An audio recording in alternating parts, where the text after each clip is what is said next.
तर ठाकरे गटाच्या सुषमा अंधारे आपल्या सोबत जोडल्या गेलेल्या आहेत। सुषमाजी, स्वागत तुमचं। काउंटडाऊन सुरू झालेलं आहे। 20 तारखेला 20 नोव्हेंबरला म्हणजे बुधवारी मतदान होणार आहे। 23 तारखेला निकाल। पूर्ण तयारी झाली आहे। मला असं वाटतं की अभ्यासू विद्यार्थ्याने परीक्षेच्या तारखेला घाबरायचं नसतं। आम्ही अभ्यासू आहोत, आम्ही कॉप्या करून पास होणारे नाही आहोत, आम्ही परीक्षा मॅनेज करणारे नाही आहोत, आम्ही परीक्षेचे चीफ कंडक्टर किंवा सुपरवायझर किंवा गार्डिंगला येणारे लोक किंवा स्क्वॉड यांच्यापैकी कुणाच्याही ओळखीचे नाही आहोत। आम्ही कुठलाही वशिला वापरणारे नाही आहोत आणि आमचा कसलाही कुठल्याही प्रकारे परीक्षा मॅनेज करण्यावर भर असणार नाही। आम्ही प्रामाणिकपणे अभ्यास करून उत्तरं देणारी आणि उत्तरं लिहिणारी अत्यंत मेरिटचे स्टुडंट आहोत। सो हो, परीक्षेच्या तारखेची उत्सुकता होती, उत्सुकता संपली आहे आणि 20 तारखेच्या पेपरसाठी आम्ही तयार आहोत। तर शिंदे गटाचे संजय शिरसाट देखील आपल्या सोबत जोडले गेलेले आहेत। शिरसाटजी, स्वागत तुमचं TV9 मध्ये। आता 20 तारखेला मतदान, 20 नोव्हेंबरला मतदान, 23 तारखेला निकाल। किती तयारीमध्ये आहात? तयारी आमची परिपूर्ण झालेली होती। विरोधकांनी जो काही नेरेटिव्ह सेट करायचा प्रयत्न केला त्यांच्या ते तोंडघशी पडलेले आहेत। आता हे निवडणुकीपासून पळतायत, राष्ट्रपती राजवट लावणार, निवडणुका पुढे ढकलल्या जाणार, एक टप्प्यात निवडणुका घेणार नाहीत, या सर्व गोष्टी यांच्याकडून येत होत्या। आता त्या सगळ्या गोष्टीचं उत्तर ह्या निवडणूक आयोगाने दिलेलं आहे। काय काय केलं निवडणूक आयोगाने, खरं तर त्यांचे धन्यवाद मानायला पाहिजेत, परंतु उद्या या विरोधकांना पुन्हा बोलायला संधी, बघा असं केल्यामुळे आमचा पराभव झाला असं म्हणू नये, कारण निवडणूक आयोगानं एकतर एकाच दिवशी सर्व ठिकाणी निवडणुका घेण्याचं ठरवलंय 20 तारखेचे। दुसरीकडे ज्या लोकांचं मतदानाला बाहेर निघत नाहीत किंवा मतदानाला जाताना त्यांना अडचणी येतात त्यांच्यासाठी पर्याय म्हणून त्या सोसायटी मोठमोठ्याल्या असतील तिथं सुद्धा बूथची निर्मिती केलेली आहे। या बूथ निर्मितीवर सुद्धा विरोधकांनी आक्षेप घेतलेला आहे की असं केल्याने त्यांचं फावेल, म्हणजे याचा अर्थ सोसायटीचे लोक यांना मतदान करणार नाही असा यांचा ग्रह असावा। तिसरी गोष्ट जी त्यांनी केलेली आहे की सगळं सुविधायुक्त, एखाद्या जर मतदाराला मतदान करायला अडचण येत असेल तर त्यांनी जर संपर्क साधला तर त्याच्या घरी जाऊन सुद्धा मतदान घेण्याचं निवडणूक आयोगाने ठरवलं। ही मोठी गोष्ट आहे। ह्या नागरिक, सुजाण नागरिक जो आहे तो मतदान त्यांनी केलं पाहिजे, हे जे निवडणूक आयोगाची भूमिका आहे, मला वाटतं याचं सगळ्यांनी स्वागत केलं पाहिजे। अब घोडा मैदान दूर नाहीये, आता सर्वजण प्रचाराला लागतील, आम्ही तर पूर्वीच लागलेलो आहोत, परंतु एक निश्चित आहे, या सर्व बाबी हे आमच्या पथ्यावर पण जरूर पडतील।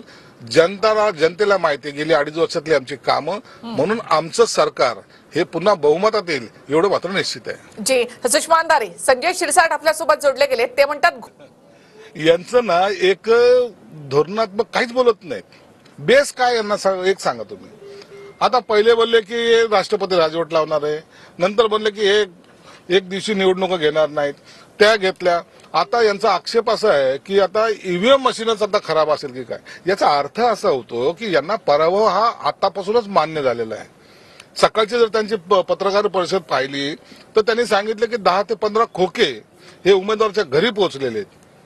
आता हे असे बेछूट आरोप कोण करतं ज्यांना पराभवाची धास्ती आहे, आणि मला वाटतं यांना इतकी धास्ती बसलेली आहे की आपलं काही खरं नाही।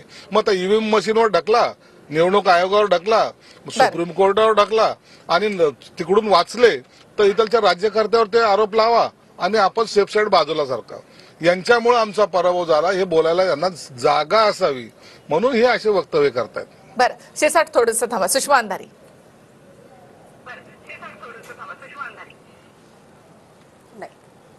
मला असं वाटतं मी कृतीतनं उत्तरं द्यावी आणि आपण कुणावर व्यक्त व्हावं याचे सुद्धा आपले काही ठोकताळे ठरलेले असतात। त्यामुळे आपण मेरिटवर विश्वास ठेवावा, अभ्यास करावा, कृतीतनं उत्तरं द्यावी आणि आत्ता ज्या परीक्षा ची तारीख 20 तारीख जाहीर झालेली आहे त्या 20 तारखेच्या दृष्टिकोनातनं अत्यंत फोकस्ड राहून काम करावं।